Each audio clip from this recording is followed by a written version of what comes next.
Welcome to Cyber Conversations, the show where it's okay to agree to disagree. I'm Josh, that's Bob, and we're here continuing our discussion from last week. We were talking about Spider-Man Homecoming. You were going to say No Way Home. You were going to say No Way I was Home. That's not later. Okay, That's yes, later. I was, but sue me. We are joined today by Matt, Heather, and Darren. And last week we were talking about whether or not Tom Holland was a good Peter Parker. Matt doesn't think so. I think he is, and that's about where we were. So if you haven't already, please hit like and subscribe. We'd love to hear from you. Thank you to all our subscribers. And our broadcast is starting in 3, 2, 1, go.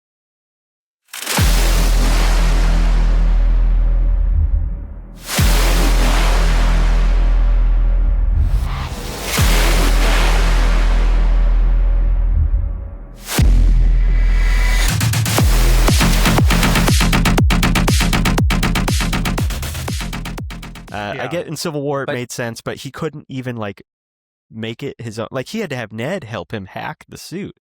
Yeah, you know, he's just not that smart. Yeah, but to Darren's point, I think part of the point of the suit was that Tony doesn't know when to quit.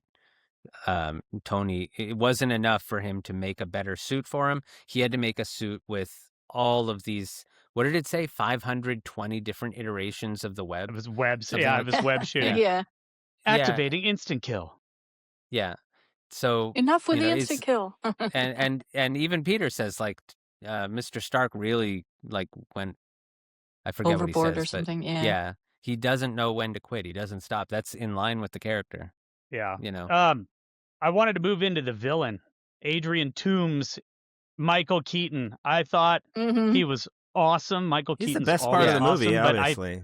I thought he brought, the one thing I'll just make mention of a couple things. It's like the car ride scene when he's driving him to the dance and that whole tension and how he's looking in the rear view. I'm like, this just turned into what was that one he did?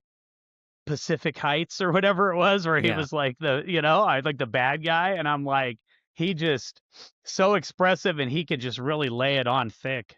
And Michael Keaton, I thought he was great. Yeah, Michael Keaton is one of those actors like, what's the other guy's name? Carter Burke in Aliens, Paul Reiser.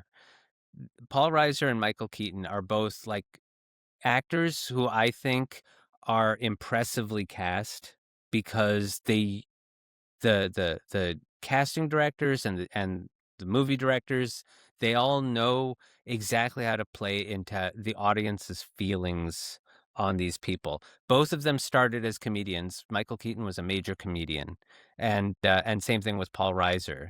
My Two Dads, sitcoms like that. He was in Beverly Hills Cop, and then Michael Keaton went on and did Batman, and everyone was like, "How can you have a comedian playing a superhero?" And then he did Beetlejuice. I don't remember which one came first, but they were around the same time. And Beetlejuice is such a wildly different character, but still comedy.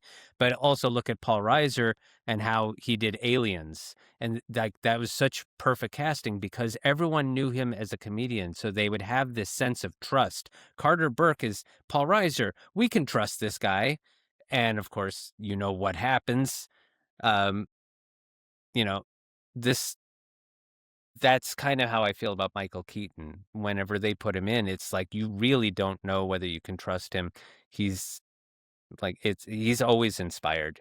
Yeah, the opening scene with him, it's just like he's just a, whatever, all-American hardworking guy, and I thought that was important. You're on his side for a moment, and he gets some people are still over. on his side. Some people think he's the hero of the movie. I think they pushed that. The way he went about fighting back. I think they pushed the who's the good guy and who's the bad guy just because of what their socioeconomic situation happens to be. Was a little tough to swallow. Well, I think they were, but I mean, think about it. Peter has Iron Man's suit basically, so he's taking gifts and resources from a billionaire, and he gets to be the hero of this movie, and Toombs gets to be the villain because he pushed the envelope. Definitely too far. But he even says it at the beginning of the movie, and it does make sense for I can see why some people think he's the actual hero of the movie. I mean, I don't think he is, but I can understand them because the line he says, and it's absolutely true, is that Iron Man and the other Avengers made that mess in New York City, and now Tony Stark is cleaning it and getting paid to clean it by the city. So he makes a mess and he gets paid to clean it up. While Right. I Toombs' appreciate company, that situation, but then taking that to let's steal everything and sell weapons of weapons, yeah. destruction. No, he's not the hero anymore.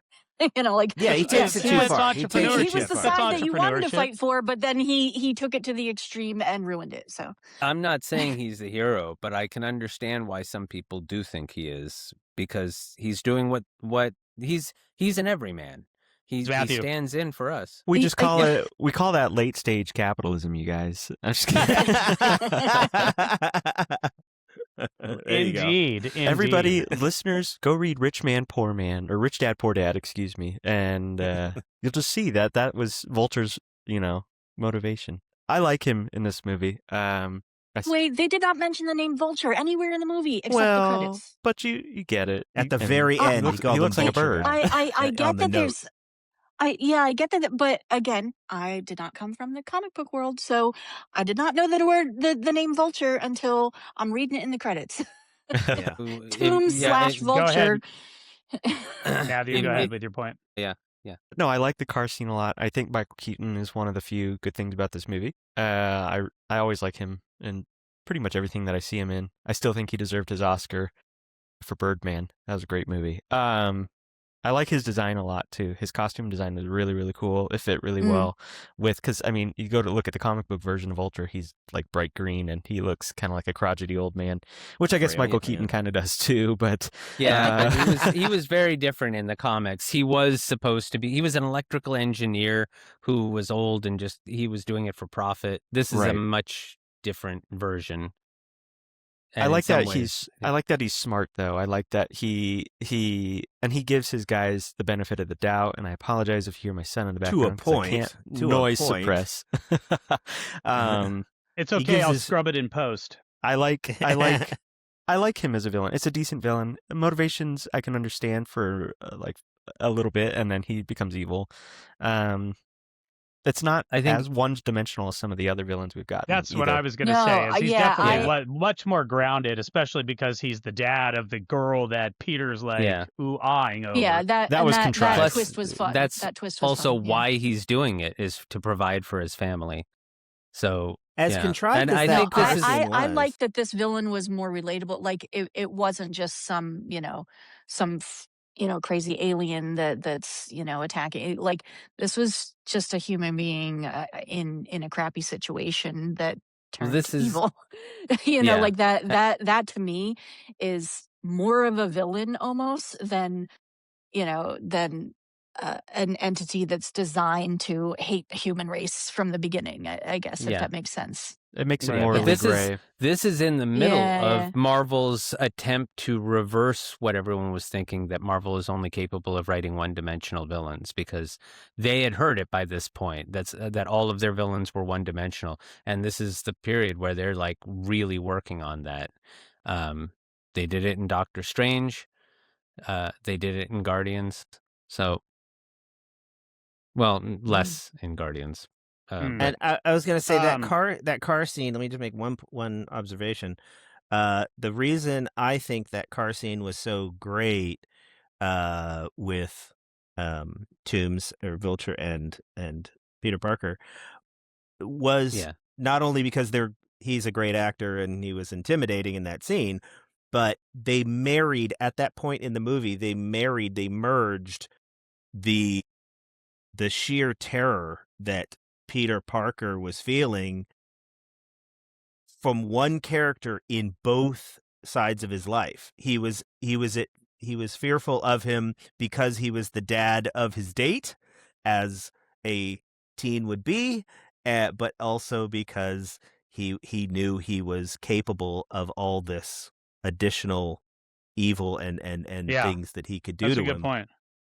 It was this although perfect I marriage don't know if he was right in that actually moment. Yeah, I don't know if I felt like he was actually scared of him as Liz's father at that point. I think I mean, I could be wrong. I'm I not think he saying was you're still wrong, nervous but teen on the date. Nervous teen. I think the But, nervous teen and well, he had superhero figured- villain fear were yeah, merged he knew perfectly immediately. in that moment. But Right, as soon but as the door opened, he knew it was Vulture, Right, and he was dealing with a exactly. supervillain. He wasn't dealing with a a dad anymore. Yeah, You and know, I think it came off that he was being a nervous teen, but I mean, he 100% knew, right when the door opened that. So who you he think the was, moment and he I opened the thought that was door good. and But- saw Vulture that he didn't give a crap about that dance anymore with her? Like, Yeah. No, I I think think it's he like, worried about I her mean, finding out about Yeah. everything, but yeah, Right. but I in think a he was different terrified. sense of the date Yeah. nervousness, if that makes sense. Like a Yeah. different variation on being nervous about a date. Now it's a little more serious. That's not to Right. say that you're I'm- wrong, but that was the impression I got. I will say I really love the filming of that car scene as it just dawns on Vulture, like right at that red light, and the red light's illuminating his face, and you Yeah. just see the realization, and then the light changes to green, and that's like he knows it now, and He's got it. so anyway, Yeah. it was very well filmed for that recognition. And that was an Yeah. iconic way to say it too. And he's like, "Good old Spider-Man," and he's just got that look. Yeah.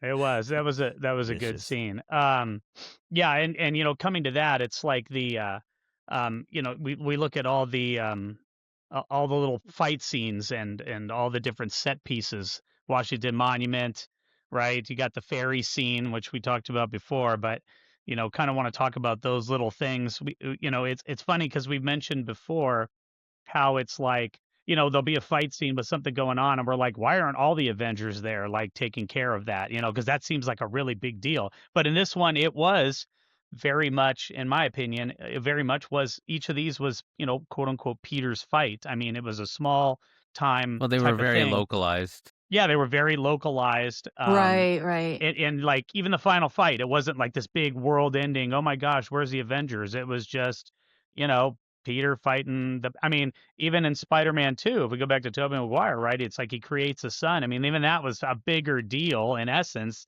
than what this was. So Yeah, this was a heist. Right, it was a heist. Yeah. And so, but I didn't know how I think they did a pretty good job of making even those scenes feel a little bit different. I mean, sure, you got Tony Stark showing up, for like the ferry scene and that type of thing, but I think that they very much kept it. I don't want to say grounded, but I don't know what other word to use. It I mean, wasn't like that's what it was. yeah. I mean, it's it's these local Small scale, smaller yeah. scale. Right. Yeah. But do you think that makes that makes it better? Does that add to it, or I think I think know. it gives it's finally a good reason for the Avengers not to show up. Them Sure. showing up would have been overkill in this situation. So Thor's hammer I comes like the swinging set in. You're piece. like, that's over. It just plows Yeah. through the Washington Monument. but I also liked one of the things that I appreciated. If I cut you off, I apologize. Was that Adrian Toomes wanted his crew to be quiet about it, selling the weapons, because he specifically did not want the Avengers to he didn't want to be on their radar because he knew he couldn't supposedly fight the Avengers. he'd been doing that for 8 years, Yeah. under And the he radar. always said, like, don't fire the weapons out in public, all of that stuff, because he said, I don't need the Avengers to know about me. So I appreciate Yeah, but that. the people he's selling them I cut to you off, aren't though, they Matt. the people who's selling the weapons to for 8 years, aren't they shooting them in public at some point? So why aren't the Avengers reacting Maybe to that? I mean, they didn't well, buy them. there's a whole bunch of in and outside universe reasons why the Avengers aren't showing up in this movie, but yeah. It's too long to list. Well, what was Donald Glover's? What was he Donald was supposed Glover's to be character? the Prowler. I don't get why he's they the do Prowler. this. I Because they always. I thought it was great. Let I don't know. Matthew. They're Matthew, always. Yeah, go go ahead. ahead, What? Matthew. They're always teasing Miles Morales, and Sony, for whatever reasons, too afraid to make a Miles Morales movie. I mean, you get the Prowler in this movie, and like they literally name drop Aaron Davis, and no Miles Morales movie for the last 9 years, since this movie's come out. Not even a repeat of Donald Glover's character. It's just frustrating. But he's the Prowler in this movie. Well, because I think what happened was not Aaron Davis. Donald Glover was he was lobbying to get the part of Miles Morales in a movie that never got off the ground. And what's his name? The director of this movie? John Watts. John Watts. Thank you. He knew about that, and he really wanted him to be in it. So he said, I want Donald Glover to be Aaron Davis as a nod to the fact that he wanted to be Miles Morales. And he said that if Donald Glover had not been able to be in the movie, he would have written that character out completely and made it someone else. But I think that is a nod to it. And he even says, I have a nephew that lives in this area. He's talking about Miles, of course. So I think that they're kind of leaving. There are so many. I was actually waiting to talk about that because I know that Heather's not going to know about it either because she's not a comic book person. What? There Heather are so knows many everything. No, there are so many cameos in this. I knew about the characters. I just didn't from the catch comics. it in the movie. I didn't catch him saying. Yeah, no. his Aaron name Davis in is the the movie. Prowler. Yeah, Aaron Davis is the Prowler, and the Prowler is his nephew is Miles Morales. I didn't so know when the he says real I have a name nephew of in the the area, Prowler. he's talking about that. Also, Phineas Mason is the Tinkerer. And I found that really interesting because not long after this movie came out, Spider-Man Miles Morales, the video game, came out, and the main antagonist is Finn Mason. Instead of being Phineas, it's Fina, I guess, because it's a girl. So she just goes by the name Finn Mason, but she's the Tinker. She's a much different, like the Tinker in this movie is very true to the comics. He's not much of a, he's a supervillain because he comes up with all the new gadgets, but he's not really a tough guy. In the video game, she's like a major boss. But that's one. Matt Gargan is the guy that they're selling the weapons to on the ferry, and he's the Scorpion from and the he's comics. coming back in Brand New Day, which is awesome. Yeah, he's going to be in Brand New Day. He has a scorpion tattoo on his neck or his face. Yeah. So again, I'm sure that Heather didn't know that, but was the guy who was using oh my God. Was the guy who was using the Impact Shocker Fist, was his given name in the movie the same name as the Shocker in the comics? No, he was a different guy. Although the first guy might have, I don't remember if the first guy was the actual Shocker's one name. who got disintegrated. Yeah, I'm looking real quick to see if I can find him. Yeah, I love that. I love that Shocker. I was wrong. Cool. I was wrong. No, the first guy was Brock. Wait, where is he? Brock Lesnar, the WWE East. I'm just kidding. No, Brock. no. I think. Yeah. Okay, Brock Rumlow is the guy who got disintegrated. I don't know if he's a character from the comics, but is he related to the other the guy who does the? I don't know. But yeah, I was wrong. The guy who does wind up with the Shocker gloves at the end of the movie, that is Herman Schultz, who is the Shocker in the comics. Okay, well, so they really kind of put all the names in, but kind of kept it really low key on showing them as their full blown comic book equivalents.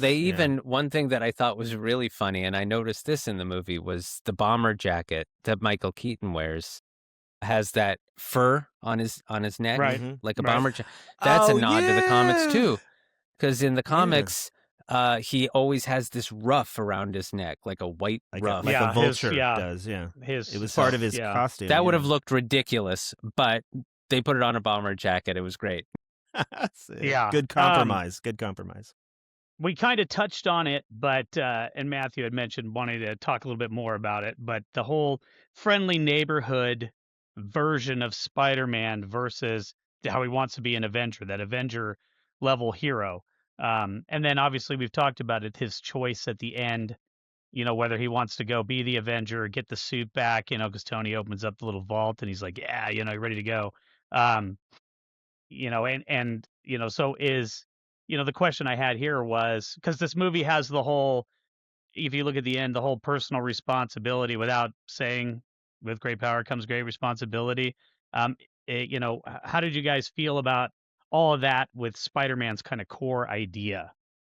The core idea of Spider-Man being that friendly neighborhood Spider-Man versus, do you feel like they stayed with it, or how do you guys feel about, just this not just the iteration, but the way Spider-Man is supposed to be and how they did it in this movie. Again, I think, yeah. No, you go. I was to say again. I've cut you off enough times. Again, it feels like he's reluctant in this one to be the friendly neighborhood Spider-Man. I know we get the little montage of him going around after school, and he's like happy to do it, but then he's still calling Happy Hogan at the end of the day, and like, oh, well, I helped the lady. Yeah, I helped the lady, and I did the churro thing. I can't remember the churro line, so I'm gonna paraphrase that. It just feels like the identity of Spider-Man was, again, poorly represented in this movie.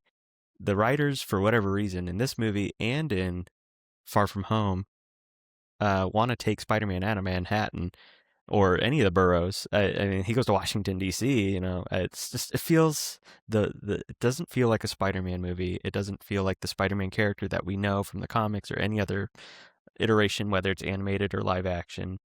And I think the other thing with it too, circling back to the high school topic that we talked about, it feels like they focused too much on that. The movie didn't really pick up till the Washington D.C. scene when he, has to jump in and really say, like, they focus too much on his high school life. And I think that's the issue with the Spider-Man vibe in this movie, is they didn't balance it right. The fascinating part with Spider-Man is that he struggles with the dichotomy of being Peter Parker and Spider-Man, and he has to balance that, and we get that in all the other iterations. And this one, it's like, oh, I gotta go, here's zero explanation, I'm being super obvious about it, I'm gonna go fight some bad guys. And I think that's where I struggle with this film, is there is no, he wants to be Spider-Man and he wants to be a hero, and his version of Peter Parker couldn't care less until the end of the movie. So that's my take on it. I have a comment directly on why I think that happened. It has nothing to do with in-universe anything, the character's motivation or any of that.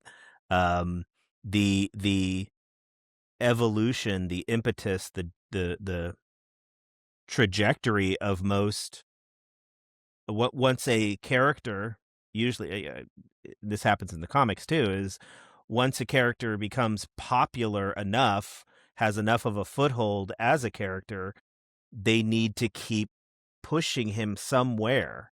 And most, if you call it street level characters, eventually inevitably get wrapped up into bigger villains, bigger schemes, cosmic shenanigans.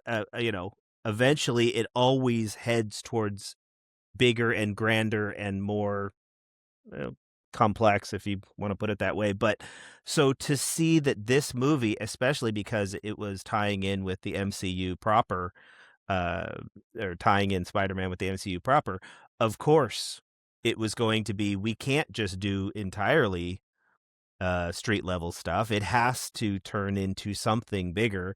So we got to have the Chitauri weaponry and the tech, and we got to have Iron Man because he's already bigger in a sense than Spider-Man is, at least in the MCU. And so I saw that as, why aren't they keeping it ground level? Well, they can't. The impetus is too strong to not have it be street level the whole way. So that's my take on why that happened. Yeah, but he already came in with a big entrance in Civil War. He was in a team level threat, not by his own volition. He just believed Iron Man, right? And he was like, "Here, I'll help you." And this is a big team battle. And then we go back to this kind of ground level, but then it still hides stakes, and we have to connect it to the MCU. I don't know. It's just it didn't. This doesn't feel like a Spider-Man movie to me, and it just feels too clean. I don't know. Somebody else talk because I can go on. I mean, I can No, understand and that. again, maybe because all the other Spider-Man movies at the time, like they touched on those. So I don't know. It does kind of make sense to me. Like if his first big thing was this team effort in Civil War, and then to go back to your everyday life, yeah, you're going to feel dissatisfied that you want something more. You want that bigger thing back, like, so in terms of this storyline, I think that makes sense. Whether that agrees with comics and everything else, like, I get that. But I mean, if your first introduction is the level of Civil War with all the Avengers, and then it's like, okay, back to your apartment, like, and back to high school, I think you are sitting there itching for, that adrenaline rush again. Right. So But maybe that explains a little bit, but. Just one more point. I mean, that was my point with the Civil War thing is they shoehorned him in because they could, because they got the rights and they secured a deal with Sony and said, like, we have to use him. And it felt unfair to the character. And so now we have to backstep, but it's also like we've gone too far. Like, it's just, I don't know. This was not a great entry point for him on his solo. So that's just me. I can understand that. I mean, we don't get him in Manhattan at all in this movie. And they even had a bit of a nod to it with the fact that he like tries to web swing and there's no buildings to latch onto. Yeah, it was funny, but it's also and then he just has to run through the sprinklers. Yeah. They actually put that into the second Spider-Man video game where you actually can go to Queens, and there's very few. There's still trees and buildings to swing from, but not nearly as many. So you have to be a little more strategic about where you're going, or you're going to wind up running. And what else was I going to say? I don't remember. Keep going. What's the next topic, Bob?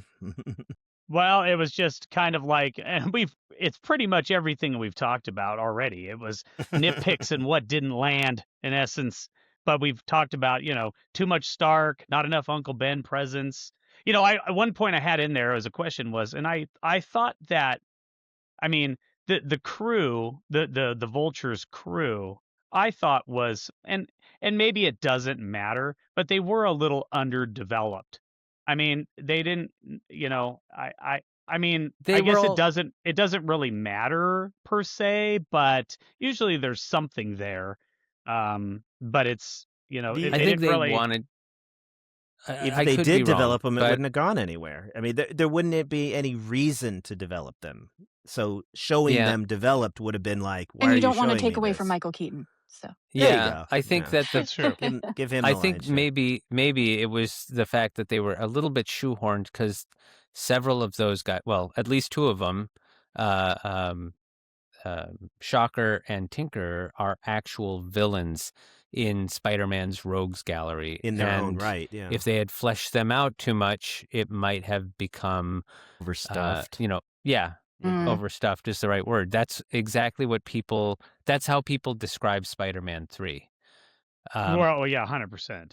Yeah. Because it's with Tobey, Sandman, by the way, you got Venom, you got Green. Mm-hmm. When I'm talking about Spider-Man 3 with Tobey Maguire, because you've got Sandman, you've got Venom, you've got the second Green Goblin. I liked the idea, but part of that is because I like Venom. Unfortunately, we got Topher Grace. Right. But that's a whole different story. Let's bring it back to we'll do. But the point is, you can see how easy it is for them to overstuff a movie. True. Yeah, no, I get it. That's probably why, just going forward for a half a second, that's probably why Venom barely appeared at all in No Way Home. And there was a mild disappointment on my part because I was looking forward to this because they had this tease at the end of the second Venom movie where he comes into the MCU world. I was like, oh, cool, we're gonna have Venom and Spider-Man, and they didn't. And That's we'll okay. get to that. Yeah, it's okay because their symbiote is still there. They traded him for Iron Man. You would not have cared about that. I think with the villain crew being underdeveloped, that's a trend in the MCU. It happened in Age of Ultron. Like, you didn't care about Ultron's henchmen, right? They were just right. And then it ultimately just became other robots of himself. But when he goes to visit Claw, you didn't care about Claw's henchmen. You just knew Claw was a bad guy. I barely cared about Claw. Yeah. It's just, the focus was Vulture, and I think we got that. And I think that was Do you think clear. it's a means of like leaving some tales open that they could bring back one of those characters and then develop it in a future movie? Do you think they kind of put those in there just as like potential directions they could go? If so like Scorpion, we know is going to be in Brand New Day. Yeah, they leave hooks like that and breadcrumbs all over the place so that podcasts like this 5 years from now can go, there was a I know, they should have brought back Paul Giamatti and been like, I am the Rhino. Oh, I like that suit. And like Josh, like you just found out about the teacher that was, and like little nods like that, so some movie. Well, they like I said, they had the Tinker and they had the Shocker, and their seeds are there, and the Prowler. So they could conceivably come up with a movie years from now that have the Prowler that have the Shocker as the main bad guy. I don't think that they should. But, or the Tinker. The Shocker has never been he's a major villain because he's a threat to Spider-Man, but he's never been like a great thinker. He's just a dude, and he has shocking powers. Shocking fists. Yeah. Yeah. That is so shocking. The Scorpion's the same way. He's just a dude in a suit with a tail. It's not... Yeah, but that's cool. All right, that's just kind of cool. I mean, he can, that's even the original Kraven was just a good hunter. I mean, he wasn't super powered. But for what it's worth, for the Frank Castle's just a guy with guns, but the Punisher is awesome. What were you going to say, Heather? No, sorry. It was just a passing joke. So the guy with the tail, oh, that's a badass. Okay, yeah. Oh, God. Let me get that sound effect I was playing. Let's see, where is it? Don't do it. I'm not going to do it. I'm joking. I'm not going to do that. I'll do it in post. For those of you who play video games, if you look at the Spider-Man game, Scorpion is really a cool villain in that, because there's a whole sequence where you get the venom, his toxin on you, and there's like a whole part of a whole level of the game where you have to get through New York, and you're like hallucinating stuff because of the venom. Come on, Scorpion's just a one-armed Doc Ock. Come on. Scorpion can be done really well because of the venomous sting. That's the hottest take in this whole thing. Scorpion can be done well done. He's the one-armed man. He's the one. Any points anybody wanted to make that we didn't get to? No, I think hold on. Everything. I have a novel of notes. Hold on. Oh, you have a novel of notes, you said? Yeah. When Iron Man says Cap could have laid out Peter, that's not true at all. Spider-Man, I'm pretty sure, is in canon stronger than Captain America. I don't know if that was necessarily he took Bucky's, baby arm Spider-Man? full force. Yeah, he caught his arm. So that's pretty damn strong. Spider-Man is.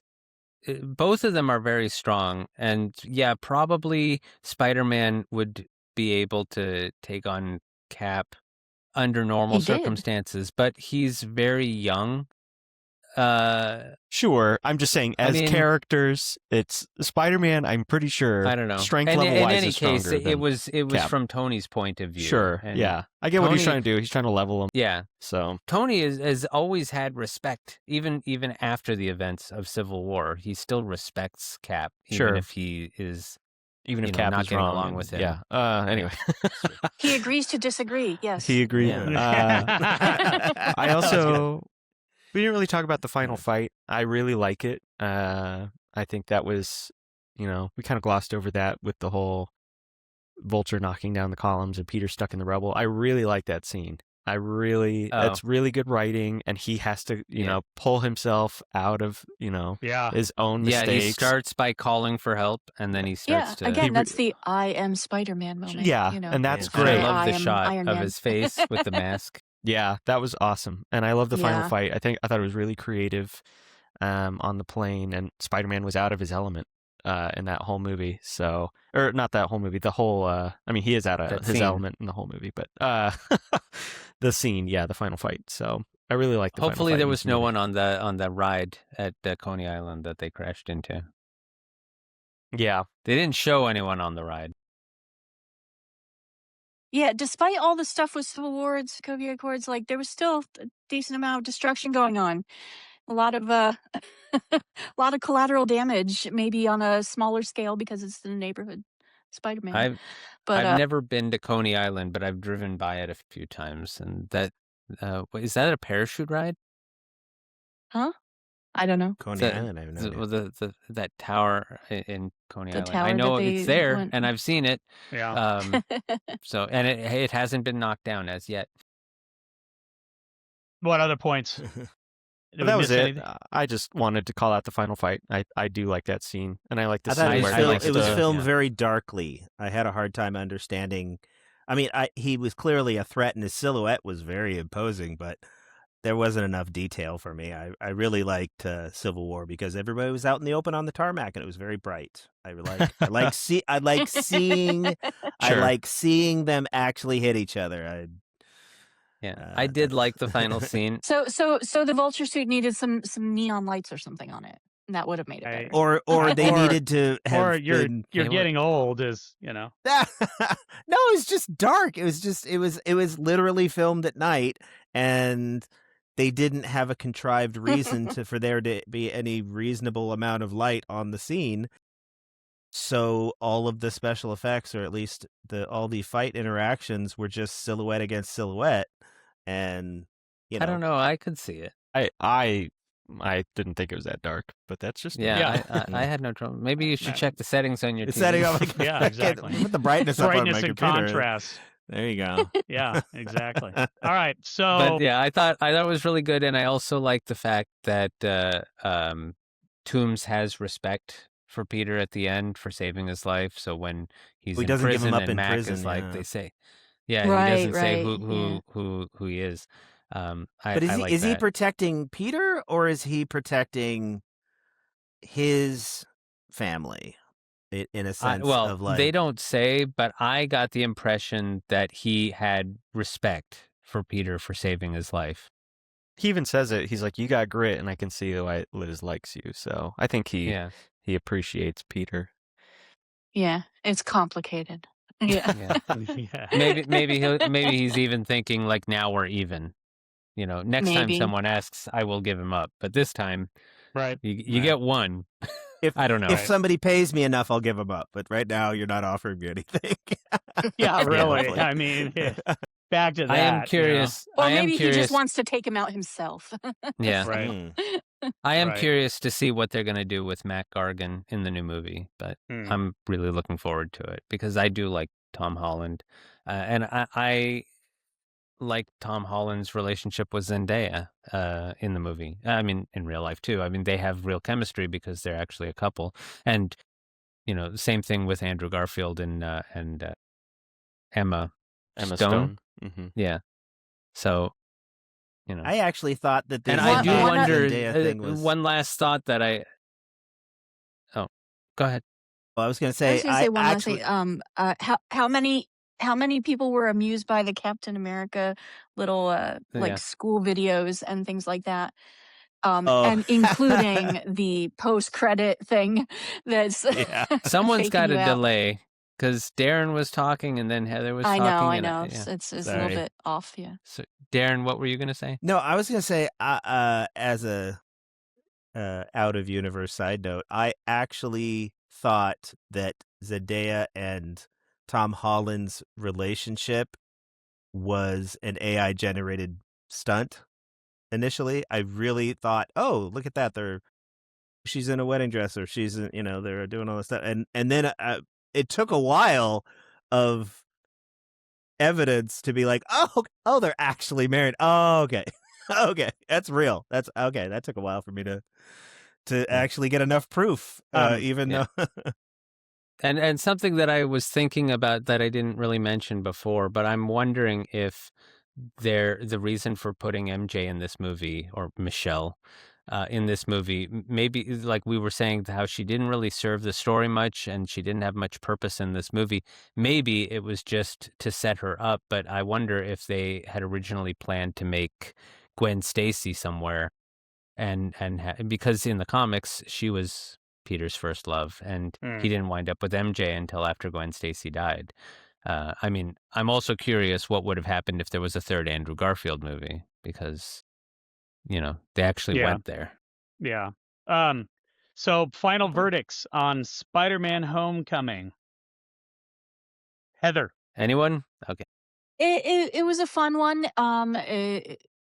To me, it was a lot lighter than some of the other ones that, going into that teenager drama territory, kind of lightened the mood of the MCU out to this point. It was definitely not as heavy as some of the other ones. But yeah, it was a little more lighthearted and fun. I liked a lot of the humor, and again, for the storyline that they are building, I think it was an okay portrayal.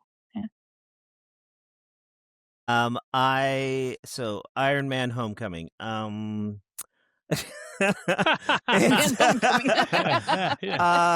I thought Iron Man adopts a boy. Yeah, seriously. Kinda. But that kind of says it all for me. It's like it was not a standalone movie, in my opinion, at all. There were too many things you had to already know, not only including Peter Parker's power origin. That was outside the universe in literally another universe that people had to be aware of. I think the Vulture, as portrayed by Michael Keaton, was fantastic. I think he's the best thing in the whole movie. Ned's comic relief was fun. Necessary? No. Fun? Yes.